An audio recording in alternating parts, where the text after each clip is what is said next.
ومن يضلله فلا هادي له أشهد أن لا إله إلا الله وحده لا شريك له إله واحدا أشهد أن محمدا عبده ورسوله لا نبي بعده وبعد قال الله تعالى في كتاب الكريم أعوذ بالله السميع العليم من الشيطان الرجيم ما أصاب من مصيبة إلا بإذن الله ومن يؤمن بالله يهدي قلبه al-ayat. Bapak Ibu yang dirahmati Allah, pada prinsipnya Al-Quran sudah sangat sering menegaskan bahwa apapun kejadian peristiwa, entah itu yang menyenangkan nafsu manusia atau sebaliknya, sejatinya terjadi karena izin Allah.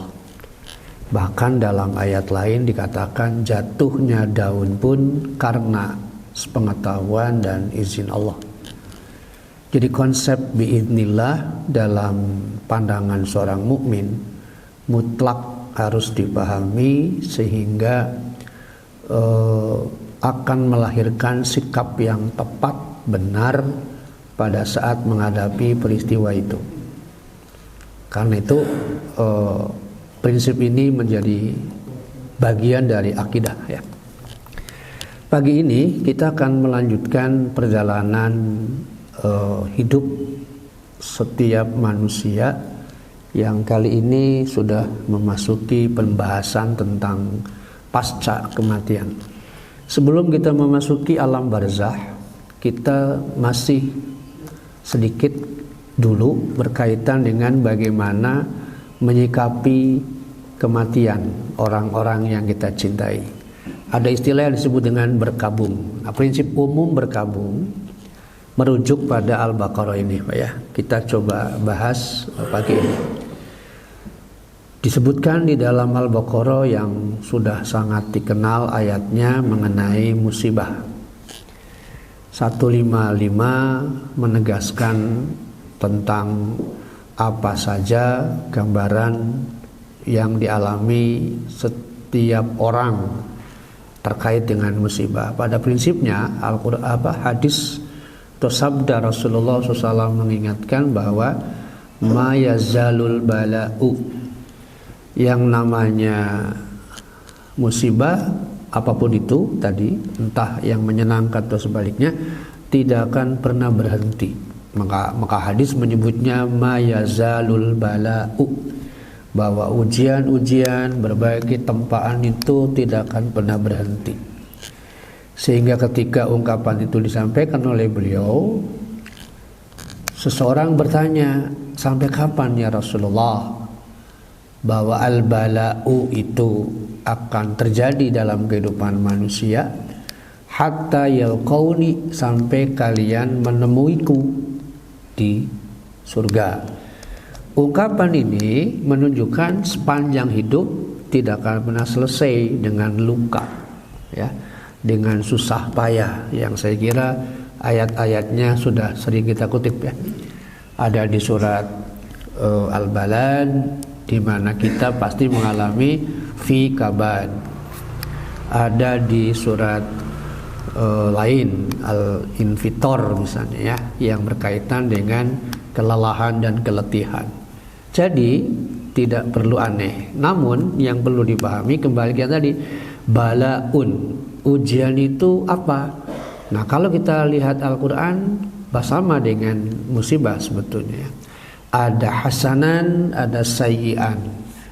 Ada ujian yang baik, yang menyenangkan, yang membuat kita jiwanya lapang, bersenang-senang, tapi juga ada yang sebaliknya. Jadi tetap dua sisi itu.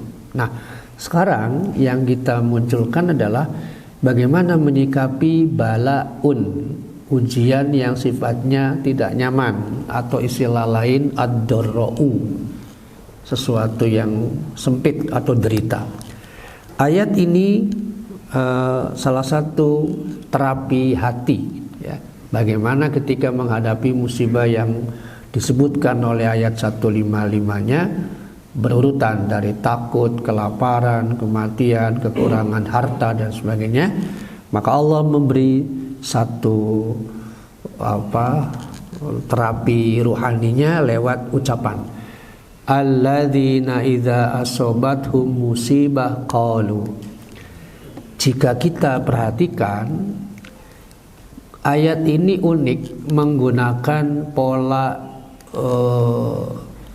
huruf syarat yang sifatnya mutlak, pasti ya.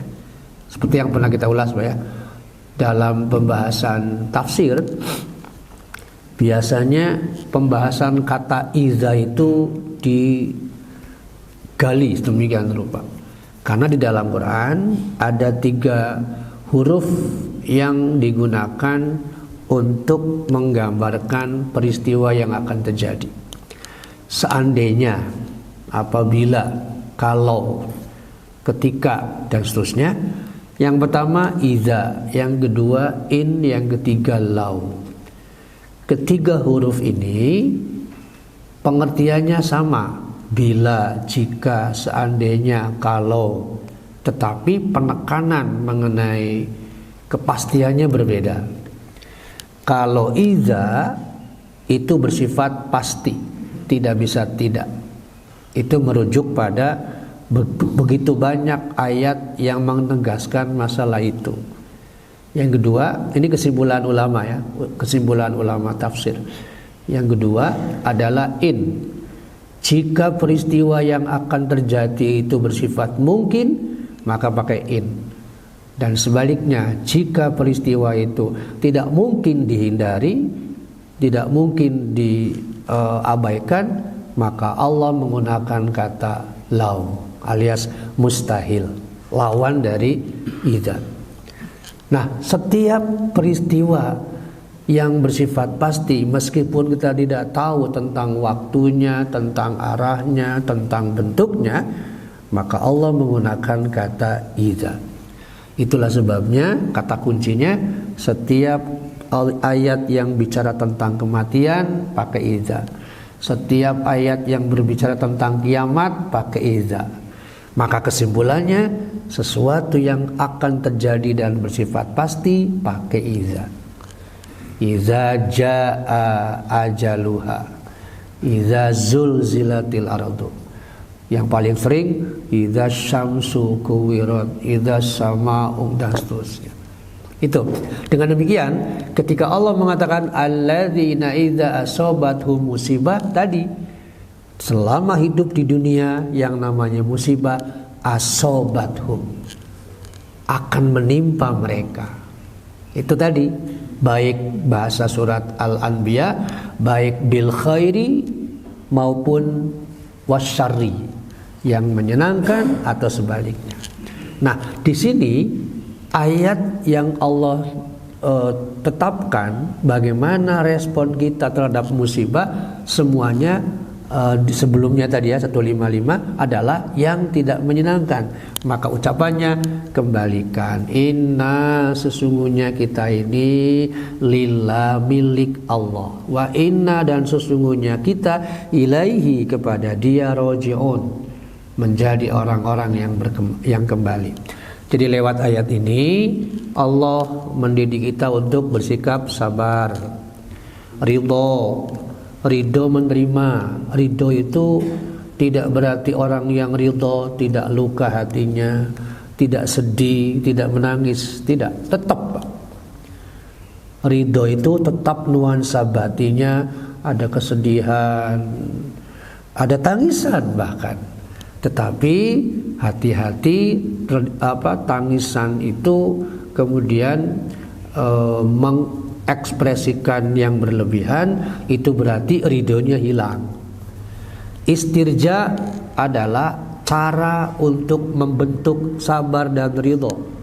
Karena di dalam kalimat istirja ini, hati dan pikiran ditekankan. Tidak ada satupun di dunia ini yang bukan milik Allah.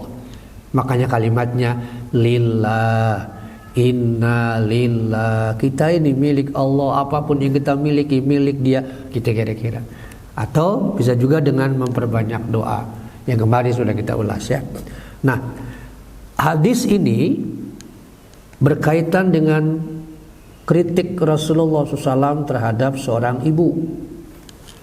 Innamas sabru 'indas sadmatil ula. As-sadmah itu sentakan pertama, pukulan pertama, first strike, kira-kira gitu Pak. Pas cek pertama kali, disitulah kita diuji tahan atau tidak. Pada saat first strike itu yang berat Pak. Ya, ketika cek langsung misalnya collapse batinnya, itulah persoalannya. Berarti the first strike tadi berhasil mengguncang batin kita, lalu menjungkir balikan keadaan. Makanya innamas sabru. Hadis ini backgroundnya adalah ada seorang perempuan yang sedang duduk di hadapan mayit anaknya. Lalu Rasulullah SAW mengingatkan ibu itu untuk isbiri, bersabar bu, sabarlah bu, sabar ya. Rupanya kacau pikirannya, tidak terima. Meskipun orang yang menasihati itu sesungguhnya sudah dihafal suaranya, tetapi saat hati kacau biasanya pikiran pun kacau, otomatis konsentrasi hilang. Ketika dikatakan isbiri, sabar bu, dia malah mengusir orang yang menasihati. Ilaika anni, pergi sana. Kamu tidak tahu, kamu tidak merasakan derita yang aku hadapi, gitu Pak. Ya sudah, Rasul pergi saja. Yang menasihati itu Rasul sebetulnya. Lalu Rasul pun pergi. Kemudian ibu tadi, perempuan tadi, ada yang mengingatkan. Tadi ibu menghardik siapa? Itu orang nasihat sabar, dia tidak merasakan bagaimana sakitnya hati ditinggalkan anak yang terkasih. Ibu tahu siapa dia? Enggak, Rasulullah SAW. Kaget Pak. Merasa malu karena telah menghardik beliau. Maka perempuan ini segera menyusul ke rumah beliau. Dan di rumah beliau itu tidak ada siapapun kecuali Aisyah. Akhirnya perempuan tadi meminta maaf. Kemudian Rasulullah SAW barulah mengucapkan ini. Makanya bu, innamas sabru 'indas sadmatil ula. Sabar yang sesungguhnya itu hanya terjadi pada sentakan pertama, pada pukulan pertama, pada awal the first strike tadi, tek gitu. Di situ ujian terberatnya, ya. Nah, Bapak Ibu yang dirahmati Allah, ini prinsip umum berkabung. Terus apakah pihak laki-laki dan perempuan masa berkabungnya sama? Mari kita lihat ayatnya. Ketika seorang istri ditinggal suaminya, ada istilah berkabung. Tetapi bagaimana gambarannya? Kita perhatikan Al-Baqarah 234. Walladzina yutawaffawna minkum wa yadharuna azwajan. Kalimat yatazarun menunjukkan azwajan, pasangannya meninggalkannya. Berarti yang laki-laki atau suami meninggalkan istri. Maka istri itu yatarabbasna, dia harus menunggu. Bi anfusihin, dirinya menunggu, maksudnya menunggu adalah tidak menikah lagi, tidak menikah dulu, ya. Berapa lama? Arba'ata ashhurin wa asyra, 4 bulan 10 hari. Nah, selama 4 bulan 10 hari, kalau posisi istri itu, ini otomatis cerai, tapi cerainya meninggal istilahnya gitu ya. Karena ada istilah talak yang bukan meninggal, talak hidup, itu masa iddahnya yatarobasna berbeda waktu, ya. Kalau yang 4 bulan 10 hari itu masa iddah untuk perempuan yang ditinggal, meninggal oleh suaminya. Pertanyaannya, kenapa mesti ada 10 hari? Itu tidak pakai logika, imani Quran saja. Ini sama dengan misalnya kalau agama semuanya pakai logika, seperti ini. Imam Ali radhiyallahu an pernah berkata, Kalau agama semuanya pakai logika, tidak menggunakan iman, meskipun bukan berarti Islam mengabaikan logika, bukan ya. Maka ketika khuf ya, khuffain mengusap sepatu, logikanya di bawah di atas, Pak. Di bawah. Tapi hadis malah menyuruhnya di atas. Nah, gitu kan. Logika. Nah, iya, makanya Imam Ali radhiyallahu an mengucapkan itu. Kalau agama semuanya harus pakai logika, maka mestinya khuffain mengusap sepatu itu yang di bawah, bukan yang di atas. Tapi Rasul menyuruhnya yang di atas, bukan yang di bawah. Ini menunjukkan bahwa bukan berarti Quran melarang, justru Quran menyuruh kita untuk al-aqlu wan nadhar fima khalaqallah min asyaihim, ya, bahwa akal kita harus dipakai untuk menggali berbagai hal. Tetapi ada area tertentu di mana terima dulu, nanti hikmahnya itu di belakang ada gitu, ya. Tetapi manusia barangkali seringkali atas nama intelektualitas, rasionalitas, maka semuanya harus menggunakan sesuatu yang disebut konsep masuk akal, rasional, ya. Belakangan rame loh, Pak. Di akun Facebook itu rame berkaitan dengan seorang dokter Ryu Hasan yang banyak menyampaikan statement pendek-pendek tetapi menyentuh hal-hal yang substansial. Terkadang tanda kutip kesannya itu meragukan nilai-nilai yang bersentuhan dengan akidah. Kembali ke sini. Ada beberapa hikmah yang saya temukan dari berbagai pandangan ulama tafsir atau fikih. Mengapa atau ada apa di balik yatarabbasna bi anfusihin bagi perempuan masa berkabung? Satu, memastikan tidak ada kehamilan. Karena di dalam beberapa ayat Al-Baqarah pun terdapat penegasan perempuan harus memastikan bahwa rahimnya bersih. Tidak boleh ada sesuatu yang disembunyikan. Memang ada, kemungkinan ada, Pak. Kenapa ada? Allah Maha tahu nafsu masing-masing. Tak sedikit perempuan yang menyembunyikan kehamilannya, meskipun itu ditinggal suaminya, hanya karena ketidaksukaan pada suami yang lama. Lalu tidak mau anak yang dikandungnya itu sebagai anak suami yang lama. Lalu dia menikah lagi misalnya, ingin, itu yang dimaksud, ya. Jadi tidak boleh. Kalau konteksnya cerai karena faktor masih hidup, ya, yang 3 kali suci, salah satu kuru, maka ditekankan jangan menyembunyikan isi rahim. Makanya dengan 3 kali suci, bukan 3 bulan, ya, kalimatnya, bukan salah satu ashur, tapi salah satu kuru, berarti 3 kali suci. Ini juga menegaskan sesuatu yang sangat unik, ya. Jadi memastikan tidak ada kehamilan atau tidak ada sesuatu yang disembunyikan oleh perempuan, ya, yang meninggal. Kalau posisi suaminya yang meninggal, sedangkan istrinya yang masih hidup. Yang kedua, menghormati ikatan pernikahan, bahwa ada unsur penghormatan. Kita tahu yang namanya pernikahan bukan semata-mata 2 orang ini kan, tapi juga sisi masing-masing keluarga. Nah, menghormati ikatan pernikahan itu salah satunya.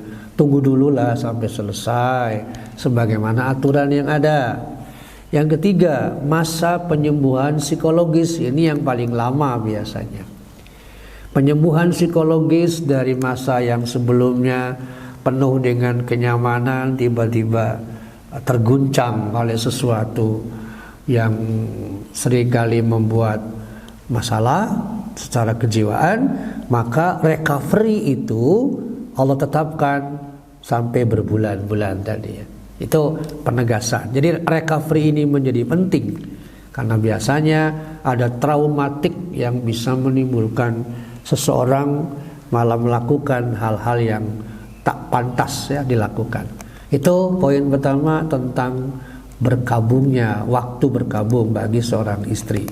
Berikutnya Bapak Ibu, hikmah masa idah 4 bulan 10 hari. Kalau kita kaitkan dengan psikologi, dalam psikologi modern ada istilah yang namanya grieving.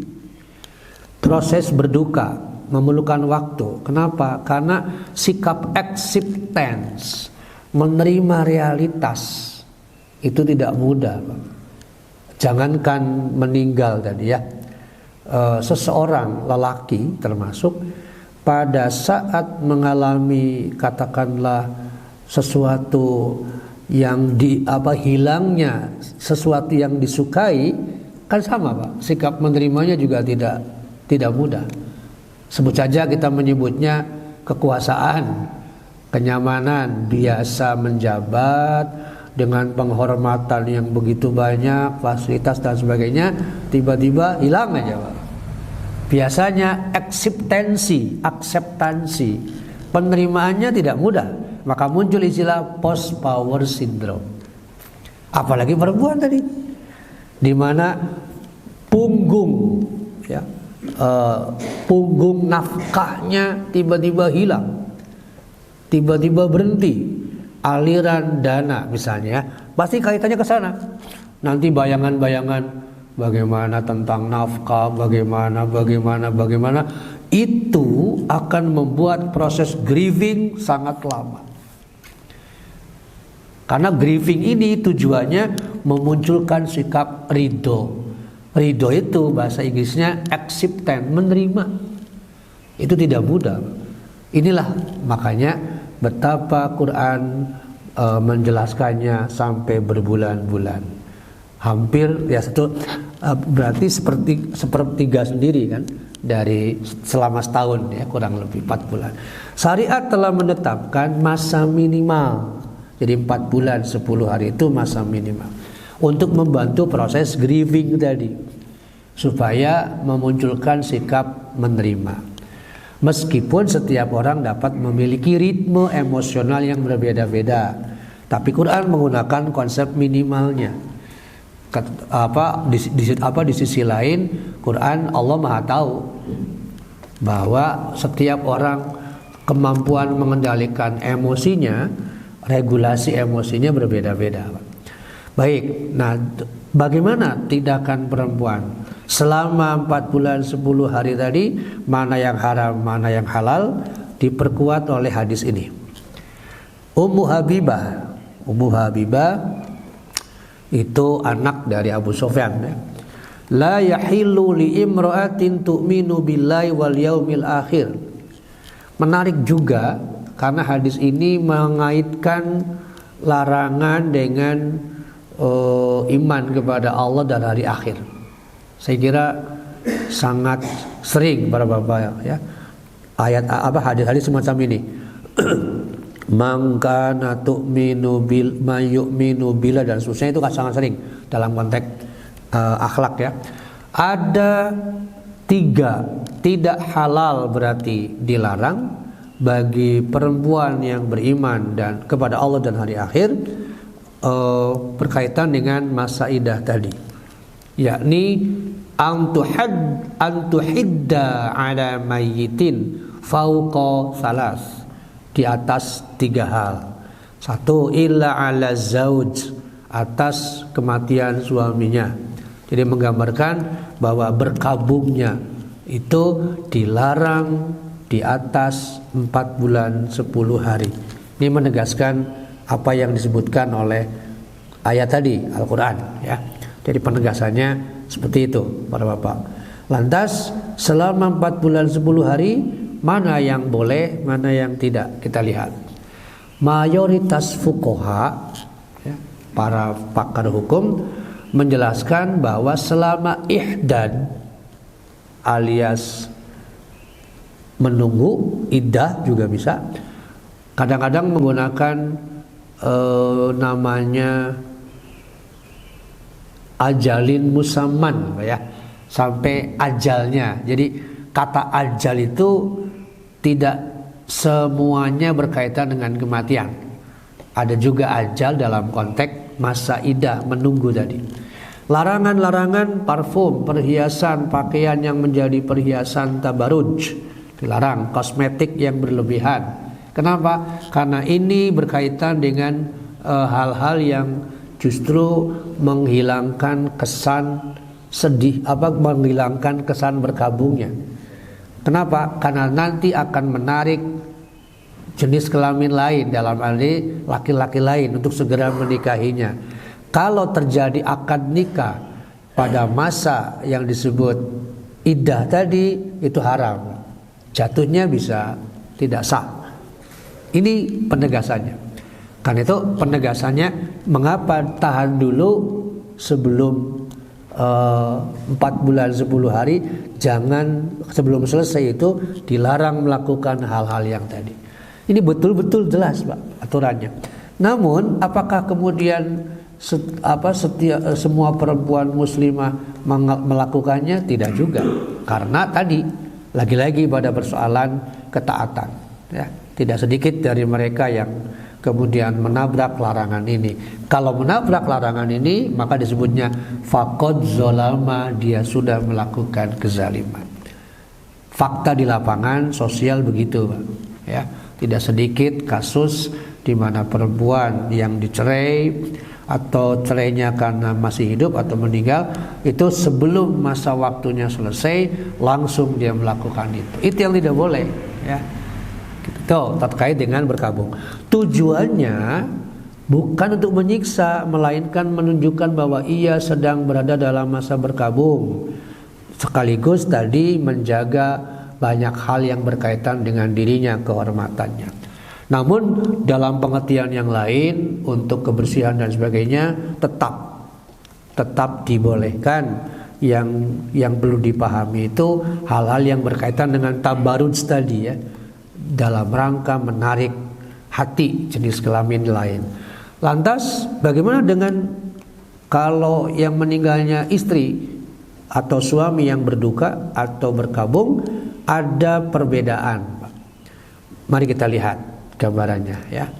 Syariat membedakan antara masa berkabung bagi lelaki dengan perempuan. Kalau perempuan tadi jelas, ya. Yang pertama, hikmahnya penjagaan nasab. Jelas kalau perempuan ada organ tubuh yang di dalamnya menyimpan kemungkinan benih turunan, yakni rahim. Sebaliknya laki-laki tidak ada, itu jelas. Yang kedua, kapasitas status pernikahan, ya, bahwa Islam menegaskan larangan poliandri, yang dibolehkan poligami. Maka ketika misalnya, meskipun prakteknya kan ada, Pak, ya, maksudnya prakteknya ada itu orang-orang yang tidak mengerti melaksanakan itu, ya, di mana suaminya ada yang 2, ada yang 3, itu jelas menyalahi ketentuan syariat, ya. Juga menjaga kehormatan keluarga, alias ta'afuf di sini. Ta'afuf, ya. Sebab dalam kehidupan, mungkin dalam bahasa maqasid asy-syariah ada yang disebut dengan khifzun, menjaga, merawat entah nasal turunan atau yang lain, ya. Ini bagian dari khifdun nasal, menjaga turunan. Sebagian ulama memandang adanya aspek penghormatan terhadap akad pernikahan dan hubungan suami istri yang telah dijalani. Karena itu bagi mukmin hikmah seperti ini tidak boleh diabaikan. Itu tentang mengapa syariat membedakan antara masa berkabung seorang suami dengan seorang istri. Bapak Ibu yang dirahmati Allah, contoh Rasulullah SAW, meskipun beliau mengalami kesedihan bahkan cukup lama, namanya Amul Huzn dalam sejarah atau sirah Nabawiyah, tahun kesedihan. Bahkan kalau kita tahu, Rasulullah SAW tidak pernah menikah dengan perempuan lain selama beliau menikah dengan Khadijah. Tidak ada poligami selama beliau menikah dengan Khadijah. Barulah setelah itu beliau menikah dengan perempuan lain, bukan dalam konteks biologisnya, tetapi ada strategi yang menjadi bagian dari ruh dakwah Islam sebetulnya. Misalnya menikahi Sauda, menikahi Aisyah, menikahi Ummu Habibah, menikahi perempuan Yahudi yang sudah masuk Islam dan seterusnya. Itu bagian dari dakwah, bukan semata-mata konteksnya biologis. Nah, selama peristiwa kematian Khadijah itu berturut-turut, Pak. Meninggal Khadijah radhiyallahu anha, tak lama kemudian Abu Talib. Disinilah Amul Huzn berlangsung. Ibaratnya dua orang ini adalah sayap, Pak. Ketika yang satu sayapnya patah, melemah, apalagi dua-duanya. Maka ketika dua orang yang menjadi pendukung beliau, meskipun berbeda akidah ya, Khadijah radhiyallahu anha habis-habisan mendukung beliau sampai hartanya habis, sementara Abu Talib dari aspek perlindungan sosial, ketika dua orang ini wafat, beliau langsung mengalami sesuatu. Justru di situ kemudian Allah menghibur beliau lewat Isra Mi'raj. Healing. Kita menyebutnya healing, Pak ya. Dalam situasi begitu Allah mengajak beliau, "Yo, kita rikhlah." Diajaklah Isra Mi'raj. Jadi ketika Amul Huzn, sebuah kewajaran karena beliau juga mengalami hal itu, tetapi tidak dibatasi. Jadi ekstrimnya, katakan lagi nih Pak, ekstrimnya misalnya ya, istri meninggal, kemudian apalagi kalau tanpa anak ya, tanpa anak tapi ada harta waris ya dibagi. Nah, sehari kemudian suami menikah nggak ada masalah. Kalau dari konteks laki-laki itu ekstrimnya misalnya gitu. Karena secara syar'i tidak ada larangan, berbeda dengan perempuan tadi ya. Ada syariat yang mengatur sehingga tidak boleh menabrak syariat itu penegasannya. Kemudian poin berikutnya yang masih berkaitan dengan berkabung adalah berkabung seorang suami ketika istri meninggal tidak menetapkan masa ikhdan, karena Rasulullah SAW pun tidak ada itu. Meskipun sedih ya, tidak ada kewajiban berkabung sebagaimana istri 4 bulan 10 hari, tidak ada larangan memakai wewangian menikah kembali. Nah tadi saya bilang tidak ada larangan menikah. Ekstrimnya sehari setelahnya misalnya, sah-sah saja. Hanya barangkali nanti pandangan sosial saja mungkin ya, pandangan sosial, pandangan masyarakat yang barangkali berbeda. Itu, maka beliau kemudian mengingatkan, memberikan penegasan ketika Ibrahim anak dari Maria meninggal, maka beliau menyebutnya innal aina tadma'ul wal qalba yahzanu. Mata ini bisa menangis, tadma'u, hati bisa bersedih. Maka kata beliau la naqul, tapi kita tidak boleh mengucapkan apapun illa ma yurdiya rabbana, kecuali sesuatu yang diridhoi Allah. Jadi mata boleh menangis, jelas tuh Pak, innal aina tadma'u. Buktinya memang Rasul menangis, seperti yang sebagian sudah kita kisahkan. Ketika anak Zainab meninggal, beliau menangis. Ketika Utsman bin Mad'un radhiyallahu anha meninggal, beliau juga menangis. Jadi innal aina tadma', mata menangis gak ada masalah. Wal qalba yahzan, hati sedih juga boleh. Jadi menangis, sedih hal yang normal, manusiawi. Tetapi yang perlu dihindari, kata beliau, la naqul, kita nggak boleh mengucapkan sesuatu yang kecuali yurdiya, diridhoi Allah, alias Allah tidak marah dengan ucapan itu. Itu yang perlu kita paham. Sementara kita tahu bahwa ucapan ini sesungguhnya diatur oleh hati dan pikiran gitu. Jadi ketika hati tidak menerima, otomatis ekspresi kalimatnya menggambarkan itu. Itu para Bapak Ibu yang dirahmati Allah tentang perbedaannya ya. Nah, sebelum kita masuk ke materi baru, Jadi kesimpulannya jelas, prinsip bagi suami boleh menangis, innal aina tadma'u, tadi boleh bersedih, al qalba wal qalba yahzan, tetapi la naqul, jangan mengatakan sesuatu yang masuk kategori niyahah atau meratapi atau bahkan menyalahkan takdir, yang mungkin terjadi, Pak. Menyalahkan takdir, lantas tidak terima, ujung-ujungnya menolak dan seterusnya, panjang sekali ya. Itu bisa berbahaya bagi yang bersangkutan. Nah, di sini tindakan-tindakan yang bisa kita lakukan erat hubungannya dengan persoalan kematian orang yang kita cintai. Jadi ada perbedaan cara menyikapi Bapak Ibu yang dirahmati Allah. Baik, itu kita masuk pada pembahasan berikutnya, tapi sebelumnya barangkali ada yang ditanyakan dulu. Silakan Ibu.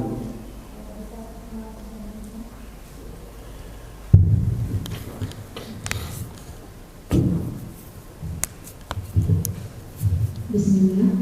Pada surat Al-Baqarah 234 dikatakan bahwa kemudian apabila telah sampai akhir iddah mereka, maka tidak ada dosa bagimu mengenai apa yang mereka lakukan terhadap diri mereka menurut cara yang patut. Pertanyaan saya, siapa yang dimaksud di ayat ini terkait dengan tidak ada dosa bagimu mengenai apa yang telah dilakukan istri segala masa iddahnya?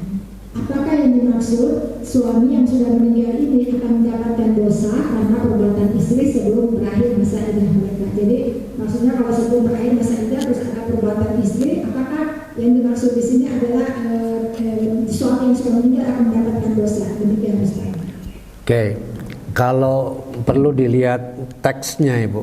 Kalau kita perhatikan larangannya di situ kan kepada istri tadi ya, kepada istri, maka yang disebut tidak berdosa adalah ketika 4 bulan 10 hari sudah selesai, maka tidak berdosa kalau yang bersangkutan menikah lagi.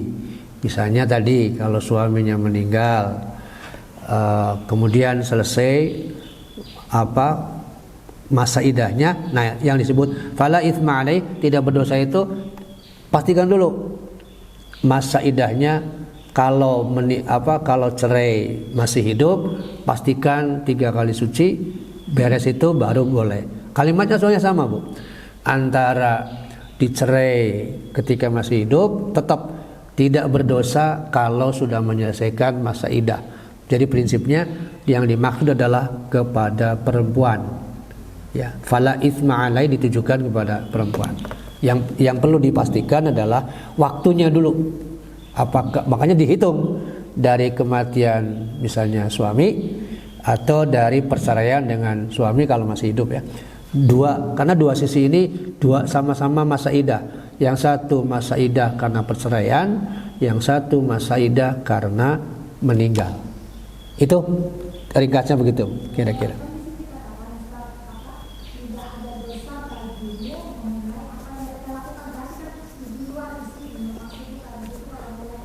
Termasuk yang mengizinkan juga wali, tidak dosa wali. Jadi kan nanti ketika menikah tetap diizinkan atau ada saksi wali. Nah wali itu juga dimaksud tidak berdosa kalau dia tahu masa iddahnya udah habis. Iya, dua-duanya termasuk yang bersangkutan. Baik, kalau tidak ada kita lanjutkan para ibu bapak yang dirahmati Allah. Bagaimana sekarang setelah katakanlah seseorang meninggal ya, dengan kondisi seperti yang tadi, untuk syariat selama hidup sudah kita tuntaskan, kita akan memasuki apa yang akan dialami oleh seorang mayit. Nah, kita akan memasuki gambaran-gambaran mengenai ini dengan rujukan yang jelas bagaimana yang sudah dipaparkan. Qur'annya seperti apa, hadis-hadis yang sahih yang kita akan jadikan sebagai referensi berkaitan dengan itu. Sekedar mengingatkan ulang bahwa inilah perjalanan kita. Sekarang kita akan bahas bagaimana saat orang itu mayit tadi sudah di al-qabru, sudah di alam kubur. Penegasan gambar ini menunjukkan keterkaitan yang sulit dipisah ya. Keadaan di alam kubur yang dihadapi seseorang sangat bergantung pada kehidupan sebelumnya, dunia ya. Sementara kehidupan, maksudnya hidup lagi, itu ditentukan oleh kematiannya yang sudah dibahas kemarin. Apakah kematiannya su'u ataukah husnu? Sementara husnu atau su'u ditentukan oleh hidupnya selama di dunia. Jadi ini sebuah kontinuitas keberlanjutan yang tidak berhenti pada satu titik gitu, Pak. Itulah sebabnya mempelajari ini sama dengan menguatkan persiapan, karena kita akan mengalami hal yang dimaksud pasti ya. Nah, dua ayat ini sudah memberikan gambaran yang jelas ya. An-Nahl 32 menunjukkan kematian orang yang thayyibin, yang berarti nanti hidupnya juga sama. Begitu pula sebaliknya, An-Nahl 28 menggambarkan orang yang zalim, yang fusihim, atau kita sebut dengan su'ul khotimah. Atau di surat Toha menyebutnya dengan mujriman. Ada orang yang meninggalnya dengan mujriman, dalam keadaan berdosa, atau sebaliknya mukminan. Nah, dua gambaran ini kita harus memilih gitu. Memilih yang mana yang perlu kita ambil kondisinya. Tentu saya yakin setiap orang, betapapun ya, yang katakanlah amalnya biasa-biasa saja, pasti berharapnya yang baik. Tapi bagi mereka yang punya orientasi lebih jelas, akan betul-betul menjaga supaya kematian itu benar, dalam keadaan baik ya. Karena hadis kan jelas mengingatkan, innamal a'malu bil khawatim, bahwa hakikat amal itu terletak pada lihat bagian ujungnya, hasilnya di situ. Coba kalau kita kaitkan dengan misalnya persepak bolaan, Pak. Kira-kira Boyan Hodak itu husnul apa su'ul, Pak? Itu disebut husnul kan, karena dia mundur dalam keadaan berprestasi, kira-kira gitu. Bayangkan kalau dia mundur tapi tetap dalam keadaan terpuruk, namanya nggak akan pernah harum. Jadi persis begitu kondisinya. Kita pamit undur ke dalam arti kata meninggal, dalam keadaan sedang meninggalkan prestasi yang luar biasa, pasti banyak dirindukan orang. Nah, seperti itu gambarannya. Itu yang disebut dengan thayyibin. Sekarang sebelum kita melanjutkan pembahasan mengenai apa bentuk-bentuk nikmat azab yang ada di sana, kita lihat secara istilah dulu, karena bagaimanapun ini penting ya. Istilah yang lazim disebut dalam Quran, ada kubur atau qabru, tunggalnya, ada barzah. Meskipun istilah barzah sendiri tidak semuanya menunjuk pada alam kubur. Secara bahasa, barzakhun adalah the wall, dinding pembatas ya, dinding pembatas. Jadi istilah al-barzah itu istilah Quran. Hadis lebih sering menggunakan istilah al-qabru, meskipun Quran juga ada menyebut istilah al-qabru atau hayatul qabri ya, kehidupan alam kubur. Kita lihat dulu tentang istilah barzah di dalam surat Al-Mu'minun ini. Idza jaa ahaduhumul mautu. Tadi sudah disebutkan pembahasan kata idza ya. Jelas di sini al-mautu adalah pelaku, subjek. Maksudnya ketika kematian mendatangi seseorang gitu. Jadi penegasannya bukan orang yang mendatangi kematian, tapi kematianlah yang menemui orang. Ini diperkuat oleh ayat lain. Misalnya Al-Jin, innal mautalladzi tafirruna. Jadi manusia berusaha lari dari kematian, tapi kematian terus mendekatinya. Gitu Pak, perbedaannya. Manusiawi kalau kita ini tidak ingin mati, ya memang begitu. Sebaliknya tidak diinginkan sekalipun, kematian akan mendatanginya. Maka ketika waktunya sudah tiba, kita mau lari kemana? Dalam bahasa surat An-Nisa, walau kuntum fi burujin musyayyadah, sekalipun bersembunyi di benteng yang kuat, gak bisa. Itulah idza jaa. Jadi ayat 99 menggambarkan kematian. Lantas saat orang tadi sudah meninggal, sudah dikubur, sudah bertemu, nanti kita lihat hadisnya. Rabbirji'un, dia berteriak, berarti sudah mengalami, sudah masuk kategori empiris, Pak ya. Berteriak dia di alam kubur, irji'un ya Allah, kembalikan hamba, kembalikan hamba. Yang disebut dengan irji'un, kembalikan, adalah ingin dihidupkan lagi di dunia. Terus apa janjinya? La'alli a'malu solihan, aku akan beramal soleh ya Allah, fima taraktu, yang selama ini aku tinggalkan. Ini janji Pak. Inilah menurut Quran ya, inilah fakta. Berarti orang tadi sudah mengalami kesadaran empiris. Ketika dia masih di dunia, diyakinkan bahwa di alam kubur itu nanti akan begini-begini. Tapi gaib, belum melihat, belum mendengar, maka sulit sekali dia yakin. Tapi ketika sudah meninggal, ternyata benar. Nah baru pengen balik lagi. Bagaimana bisa? Di situ Pak. Jadi kita sering mengatakan ya, betapa sulit meyakinkan orang untuk percaya bahwa di sana itu ada kehidupan. Sok tahu lah. Kira-kira gitu.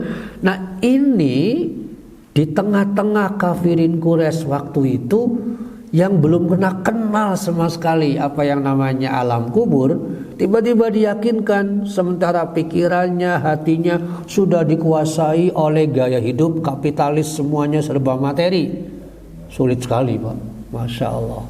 Maka bersyukurlah kita yakin, karena ujungnya adalah iman dulu kepada Quran tadi, yang menginformasikan tentang adanya alam barzah itu ya.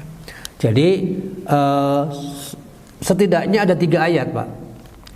Ada 3 ayat yang menggambarkan permintaan dari orang yang sudah mati, yang sudah meninggal. 3 ya. Setiap orang yang diyakinkan sulit itu mengalami penyesalan 3 tempat. 1, sebelum meninggal, sebagaimana yang sudah kita ulas ya. Saya ulangi. Saat ruhnya sudah iqbalu minal akhirah, sudah melihat alam akhirat, di situ empirisnya sudah, yang tadinya gaib berubah menjadi empiris. Dia melihat alam sana, meskipun jasadnya belum mati, tapi ruhnya sudah Allah perlihatkan di hadapan dia. Nih amalmu. Di situ dia tahu betapa jauhnya amal dengan apa yang harus dia alami nanti. Makanya dia bilang, Rabbi ya Allah, laula akhartani, kenapa sih saya tidak diberi waktu gitu. Jadi intinya sebelum mati dia minta diberi waktu dengan maksud yang sama, beramal soleh. Tapi tertutup sudah di situ. Lebih-lebih yang kedua, setelah dia mati minta lagi itu, la'alli a'malu solihan. Ini lebih mustahil lagi. Orang sebelum mati saja tidak diberi kesempatan, la yu'akhirallah, tidak ada penangguhan, tidak ada penundaan, tidak, jalani terus. Tolonglah, nggak bisa itu Pak. Apalagi ini sudah mati ya, sudah meninggal, sudah lepas. Nah nanti yang ketiga adalah saat di neraka. Ketika di neraka mendapatkan siksaan yang luar biasa, menjerit lagi, akhrijna, keluarkan kami dari neraka. Nah 3 harapan ini semuanya belum terjadi Pak. Semuanya gaib. Kalau kita tidak mengimani Al-Quran, ya otomatis tidak mengimani kejadian itu. Tapi ketika sudah mengalaminya baru, aduh, tahu begini, udahlah, nggak usah ngomong tahu begini. Akan selalu begitu, Pak.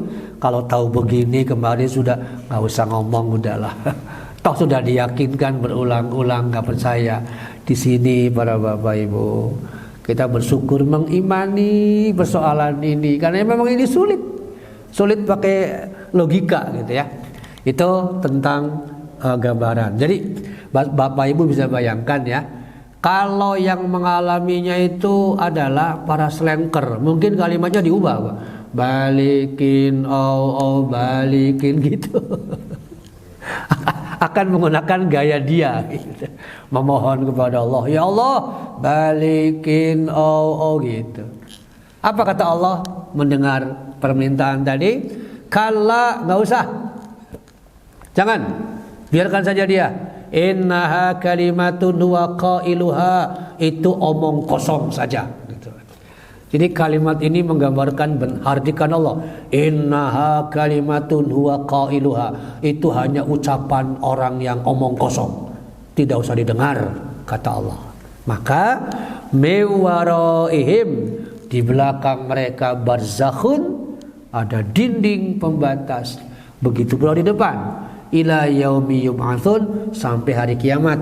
Nah, orang menunggu di alam barzah itu, di sini al-qabru tadi, sampai alam barzah. Bisa kita bayangkan.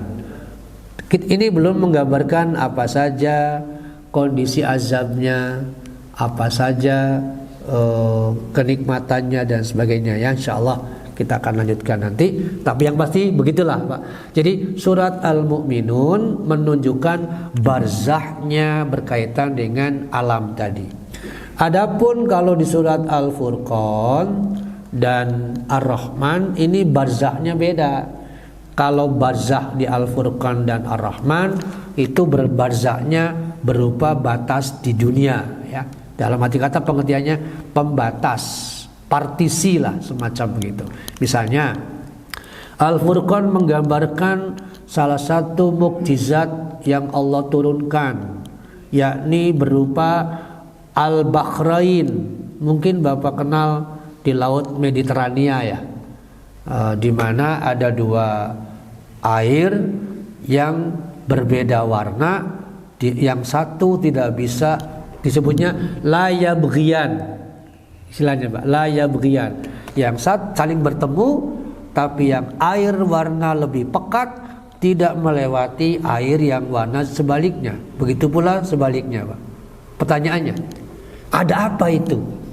Ya sih, mungkin kalau bagi mereka yang menggunakan rasional semata-mata, itu fenomena ilmiah saja. Enggak.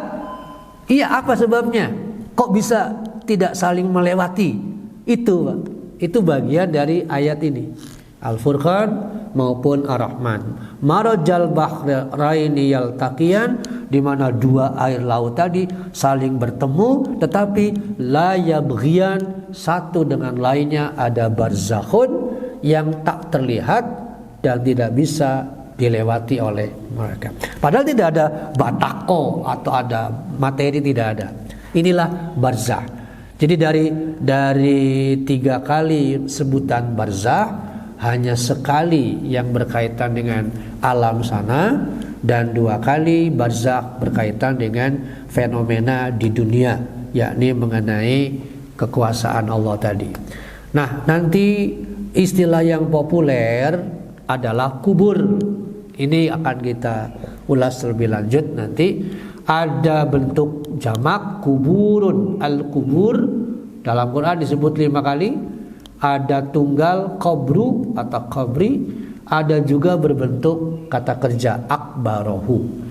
Kita akan ulas masing-masing pada waktunya, sampai penggambaran nanti bagaimana setelah jenazah disimpan, kemudian apa yang terjadi setelah itu. Itulah yang akan membuat kita semakin kuat ketaatan dan ibadahnya, karena memang keyakinan terhadap kondisi yang ada di sana itulah yang membuat kita akan terdorong, sebab akan muncul man khauf, ya, al khauf, rasa takut. Demikian Bapak Ibu sebagai pembuka pembahasan tentang alam barzakh yang berikutnya nanti insyaallah. Mengapa? Silakan. Terima kasih Pak Ustaz. Bagi manusia yang hidup di alam dunia ini tidak akan meninggal, kemudian sabda Rasulullah akan dimasukkan ke dalam surga apabila mengucapkan la ilaha illallah, ya. Kemudian dia meninggal. Itu pertanyaan saya. Yang kedua mengenai alam kubur.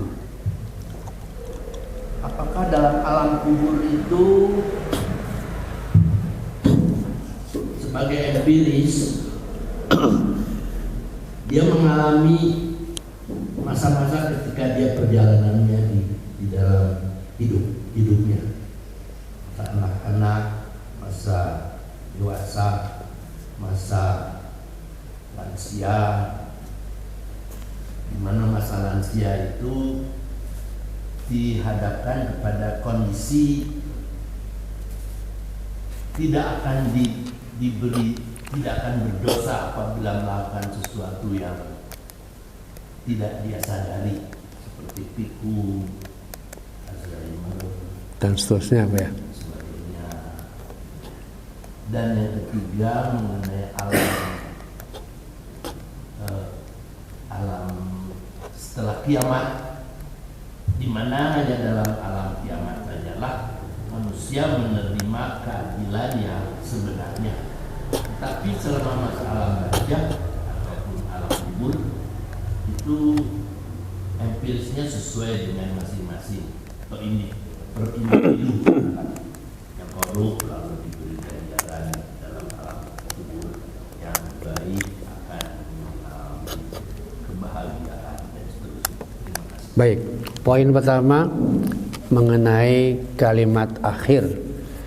Benar kalau kita merujuk pada hadisnya, insya Allah itu sahih, bahwa siapa yang mengucapkan atau ucapan kalimat akhirnya la ilaha illallah, kalimatnya itu bukan yadkhulul jannah, tapi dakhalal jannah.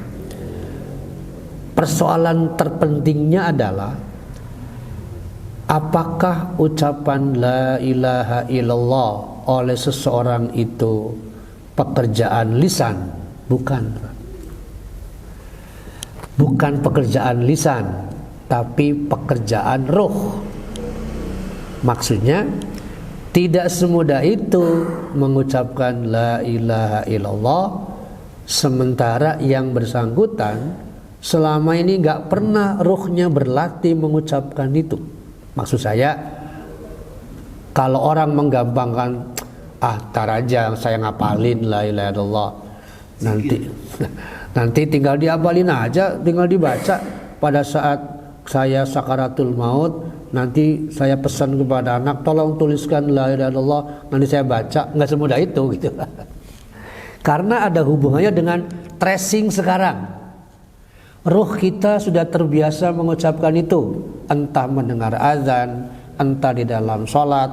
Maka ketika ruh kita mengucapkan asyhadu an la ilaha illallah berulang sekian puluh tahun, itulah tracing yang mudah-mudahan kalau benar pemahamannya, kalau benar ruh hatinya, insya Allah itu yang melekat, sehingga mudah-mudahan bisa mengucapkan sampai akhir.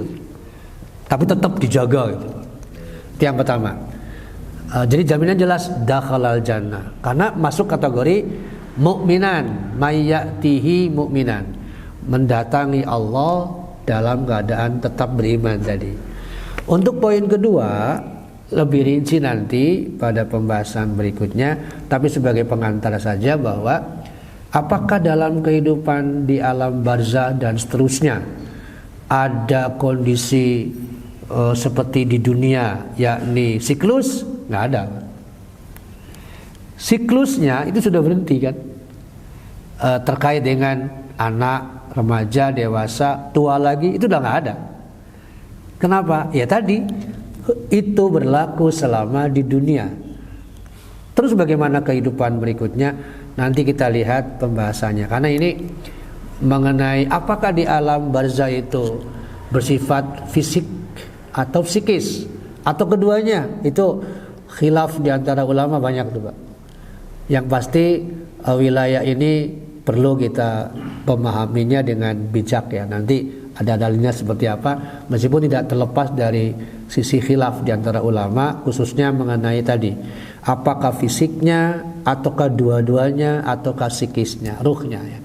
Yang ketiga berkaitan dengan keadilan juga sama pada prinsipnya ya.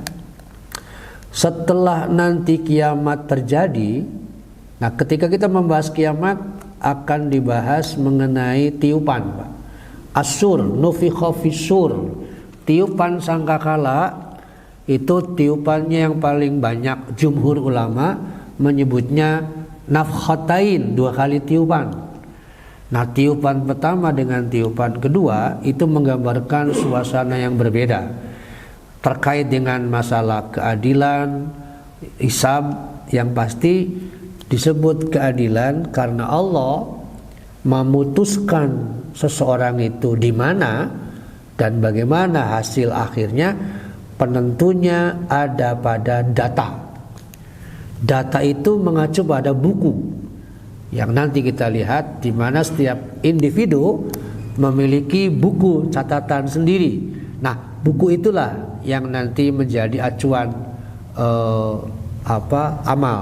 Allah menyebutnya kitabun markum, buku rekaman, buku catatan. Di situ ada semua tanpa satupun yang dianiaya, karena Allah mengacunya pada buku itu. Misalnya buku itu terdata buruk tapi sempat dihapus oleh pertobatan, ada, berarti hilang yang buruknya. Begitu Pak. Ya, nanti keputusannya mengacu pada data itu. Itulah yang disebut dengan keadilan ilahi, insya Allah. Begitu. Sama gambarannya. Hanya individual ataukah? Ada individu seperti apa, ada kehidupan berkelompok dengan siapa. Itu yang nanti akan kita ulas lebih lanjut Pak. Itu pengantar saja. Baik, terima kasih para Bapak. Sekali lagi mulai pembahasan ini mudah-mudahan bisa mendorong semakin kuat ya, karena gambaran ini akan memberi rasa takut juga. Ini gimana seperti ini. Nah, rasa takut itulah yang akan memicu untuk semakin menguatkan ketaatan. Sebab ulama dulu ketika mengalami kendor spirit ibadahnya, biasanya turun ke liang lahat Pak. Ada satu ulama yang satu tulisan yang pernah saya baca. Jadi ketika spirit ibadahnya mengendur, melendoi gitu kata anak-anak muda, maka yang bersangkutan turun ke liang lahat, berbaring, lalu ngobrol sendiri, self talk gitu. Nanti kalau jasadmu sudah di sini, siapa yang akan menolongmu? Terus begitu Pak. Jadi perlu kontemplasinya begitu caranya, kata mereka ya. Baik, terima kasih. Barakallah li wa lakum. Subhanakallah bihamdika. Astagfirullahaladzim. Assalamualaikum warahmatullahi wabarakatuh.